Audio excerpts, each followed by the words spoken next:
Hi my beautiful viewers, ఎలా ఉన్నారు? So నేనైతే చాలా బాగున్నాను. మీరు ఎలా ఉన్నారు కామెంట్ చేసేయండి. సో నేనైతే ఈరోజు రేషన్ బియ్యంతో సెట్ దోశ ఎలా చేస్తారు అనేది ఈ వీడియోలో చూపిస్తాను. నెక్స్ట్ అయితే ఆలు కుర్మా అయితే చేసేది ఎలా చేసేది అని చూపిస్తానండి. సో చాలా టేస్టీగా అంటే చాలా టేస్టీగా ఉంటుంది. కానీ దీనికి ఇంగ్రీడియంట్స్ వచ్చేసి చాలా తక్కువ ఇంగ్రీడియంట్స్ అయితే కూడాను చాలా టేస్ట్గా ఉంటుంది. ఇది చపాతీకి, పూరీకి, సెట్ దోశకి, మసాలా దోశకి, ఇలా రైస్ కూడా చాలా అంటే చాలా టేస్టీగా ఉంటుందండి. సో దీనికైతే ఒక బంగాళదుంప ఒకటి, సో ఎర్రగడ్డ ఒకటి, టమాటో అండ్ పచ్చిమిర్చి ఇంత తీసుకోవాలండి. ఇంత తీసుకొని ఒక బంగాళదుంపని అయితే కొన్ని మీడియం సైజ్ పీసెస్ అయితే చేసుకొని వాటర్కి అయితే వేసుకోవాలి. నెక్స్ట్ వచ్చేసి రుబ్బుకొనేకండి. సో మసాలా రుబ్బుకోవాలి కదా, సో అందుకే ఒక కోకోనట్ పీస్ అంటే కొమ్మ రుంచి తీసుకొని దానికి వచ్చేసి శనగపప్పు నుంచి గోడంబి అంటాం కదా, సో గోడంబి అంటుకి సోంపు ఇత్తనాల రొంచేసేసి, సో ఇంతే అండి మసాలాకి ఇంత వేసుకొని పేస్ట్ అయితే చేసుకోవాలి. సో పేస్ట్ చేసుకొని నెక్స్ట్ ఇక్కడ వచ్చేసి ఒక కుక్కర్ అయితే పెట్టేసి ఒక 2 స్పూన్స్ అయితే దీనికి ఆయిల్ అయితే యాడ్ చేయాలి. సో ఆయిల్ యాడ్ చేసేసి దీనికైతే నేను ఒక 2 స్పూన్ అండి, చాలా కూడా ఆయిల్ వేసేక్కర్లేదు.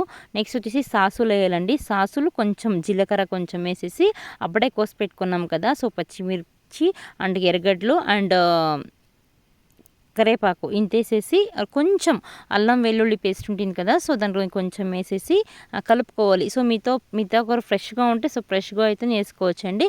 ఇక్కడ వచ్చేసి పుదీనా ఒక 5-6 రెక్కలు పుదీనా వేసుకొని నెక్స్ట్ టమాటో అయితే వేసుకొని కొంచెం బాగా కలుపుకోవాలండి. ఇక్కడ వచ్చేసి కొంచెం అయితే కారం పొడి అంటే రెడ్ చిల్లీ పౌడరు, పసుపు పొడి, కొంచెం ధనియా పొడి ఉంటుంది కదా, సో ధనియా పొడి వేసేసి ఇప్పుడు ఒక బంగాళదుంప కట్ చేసి పెట్టుకున్నాం కదా, సో దాన్ని అయితే వేసుకొని బాగా తిప్పుకోవాలి అండి. సో తిప్పుకొని మసాలా రుబ్బి పెట్టుకున్నాం కదా, సో అప్పుడే దాన్ని రుబ్బేసి ఇలా ఇక్కడ పెట్టుకొని కదా, ఇక్కడ వేసేసి కొంచెం వాటర్ అయితే ఆ జార్కి వేసేసి బాగా తిప్పుకోవాలండి. సో ఇలా తిప్పుకుంటే అన్ని సైడ్స్ అయితే మసాలా అయితే బాగా పడుతుంది అన్నమాట. సో తగినంత వాటర్ వేసేసి ఉప్పు వేసేసి కొత్తిమీర ఉంటుంది కదా, కొత్తిమీర వేసేసి లిడ్ అయితే క్లోజ్ చేసుకోవాలండి. సో ఇంతే అండి, కుర్మా చాలా అంటే చాలా ఈజీగా అయిపోయిస్తుంది. ఇక్కడ వచ్చేసి నేను సెట్ దోశకి 1.5 గ్లాస్ అంటే 1.5 గ్లాసెస్ రేషన్ బియ్యము, 1/2 గ్లాసెస్ మినపప్పు తీసుకున్నాను. ఇప్పుడైతే కొంచెం అయితే మెంతి తీసుకున్నానండి, మెంత్యాలు. ఇక్కడైతే అటుకులు ఒక పావన్ని అటుకులు తీసుకొని బాగా కడిగేసి దీన్ని ఏం చేయాలంటే నేను రుబ్బి పెట్టుకున్నానండి. సో చాలా అంటే చాలా టేస్టీగా ఉంటుంది. హోటల్ స్టైల్లో ఎలా ఉంటుందో అలాగే ఉంటుంది ఈ సెట్ దోశ అన్నమాట. సో ఇలా మిక్స్ చేసి పెట్టుకొని దీనికి తగినంత ఉప్పు వేసేసి బాగా కలుపుకోవాలండి.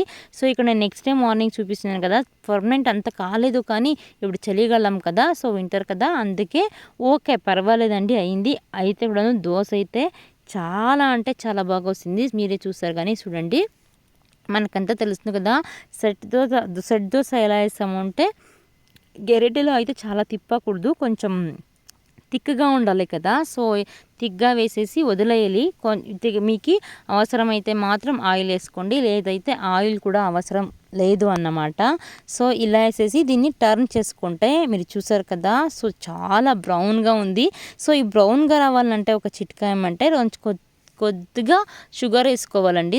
షుగర్ వేసుకొని తిప్పుకుంటే బాగుంటుంది. సో ఒక పక్క అయితే ఆలు కుర్మా ఆల్రెడీ రెడీ అయిపోయింది. చూసారు కదా, చూస్తుంటేనే అనిపిస్తుంది కదా ఎంత టేస్ట్గా ఉందో అనిపిస్తుంది.